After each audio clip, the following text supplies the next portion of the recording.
I feel free. That was how she answered my research question, how do you feel when you dance? And as she stood there, with her both feet anchored to the floor and proud posture and smiling, I couldn't stop thinking that this was the same girl that 8 months ago almost couldn't come to our dance intervention because of her psychosomatic pain and anxiety. I feel free. Now, I guess that if I asked you the same question here and now about dance, there's a risk that some of you would feel the opposite of free, like uncomfortable or terrified. Anyone? Dance can bring our thoughts to performance, expectations of being perfect for someone else that is watching. But dance can be so much more. It can increase body awareness and empower young people to feel at home in their body. And this girl, she really embraced that. She was part of our study where we showed that dance intervention for 8 months could strengthen mental health in teenage years and complement school health care. And I'm here today to tell you what we learned in the study and how dance can be a powerful tool with potential to be used much more to strengthen health. Mental health problems are currently among the most serious public health challenges. Teenagers, especially girls, suffer from bodily symptoms and mental distress at alarmingly high rates. It can be a recurrent stomachache, headache, feeling nervous or depressed, which leads to not only individuals suffering, but also school absence and high societal costs. By age 15, over 50% of all girls experience multiple health complaints more than once a week. And this girl, she used to be one of them. But that changed. The results from our study are in line with other large systematic review studies. Physical activity is an effective strategy to ease stress and increase mental health in youth. It has beneficial effects on well-being, mood, and self-esteem. However, there's a catch.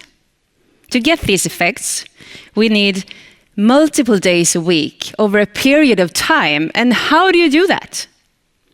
How do you even begin if you feel that you don't belong? One step is to keep the activity in line with interest. And dance is an example of a popular physical activity. But still, you won't go unless you have support or feel welcome. So this is where our experience of working with implementation comes to use.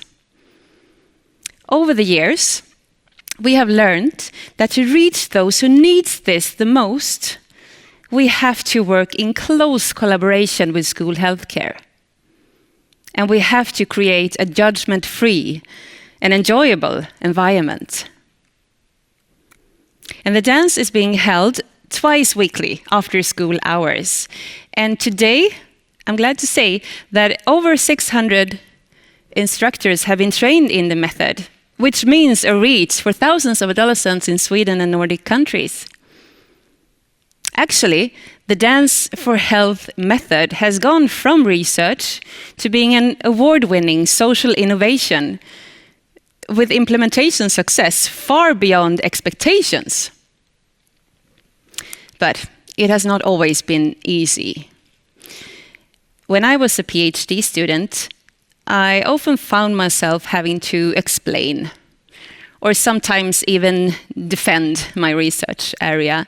Dance in medicine, it was diminished. It was considered confusing or sweet. I mean, when this is really about empowering our next generation.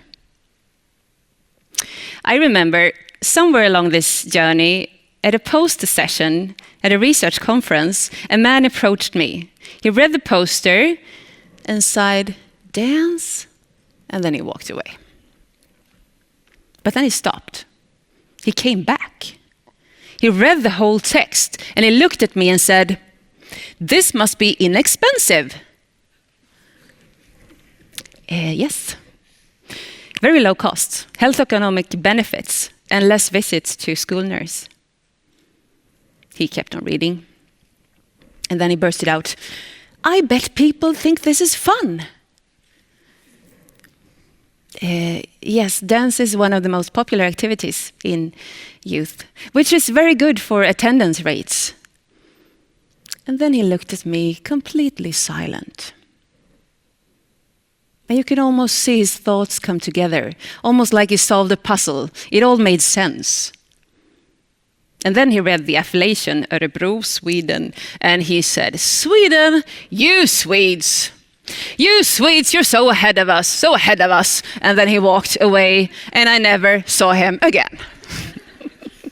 So this is kind of funny, but it summarizes the journey that I have experienced in Dance for Health. How more and more people now realize that we need to approach this huge mental health problem in several ways. And it makes sense to use a body-based intervention that is inexpensive and fun. We already have tools to increase quality of life built in our body. We just have to start using them. The rhythm is already there. We just have to start moving to it. Today I will share with you the core concept of Dance for Health. What we have learned during the years, 4 keys on how we can dance our way to a better mental health. And the first is joy of movement, which is the best fuel we have to keep up motivation for regular participation in any physical activity. But there is more. You know when you hear your favorite song played on the radio and you turn up the volume and can't help dancing like crazy in the kitchen? Or when you find yourself in some serious headbanging in the car? Do you ever, at the same time, think about your next job meeting or an upcoming test in school? Do you ever, at the same time, have self-doubt, body image concerns, or negative thoughts of your worth? No. Because when you are completely absorbed by the movement and music, you are in the present moment. And there, you don't judge. Your cognitive thinking can rest for a while. And you have shifted from your top-down to your bottom-up approach, where you have activated your connection to the body and stimulated your senses, which gives you an opportunity to just be. And this presence in the moment, it is both mental recovery and a strategy to decrease stress. We learned from the dance study that when feelings of joy of movement were established, it opened up for a playful creativity, an urge to explore new movements. And the body went from being something that they were constantly monitoring to being more like an amusement park. So instead of worrying about appearance, they started to embrace their full movement potential. Self-doubt faded away, and feet were stomping and music pumping, and the dance became a source of enjoyment and increased self-trust. And the interesting part here is that they themselves described that this self-trust, it was embodied, portable, something that they could bring to other situations in life and also translate to confidence. So I heard several stories on how they now could have presentations in school and talk to new people as they had learned to believe in their ability and claim more space in the room. Through joy of movement, they now experience their own body as a positive resource. And in these times, where body image concerns are increasing and every scroll on social media is a risk for comparison or feelings of failure, this has never been more important.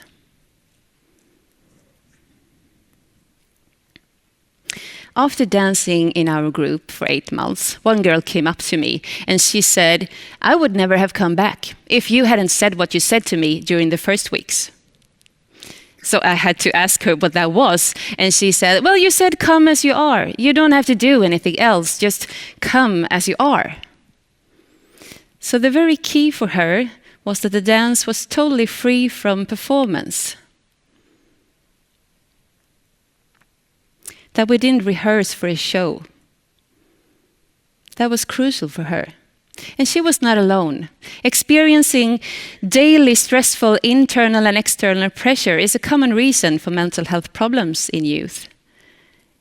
And there are very few everyday situations where you can get a time out from perceived demands and sociocultural norms. So it was crucial. But we still work with choreographies. We love it. But we stimulate the participants to do it their way and include improvisation.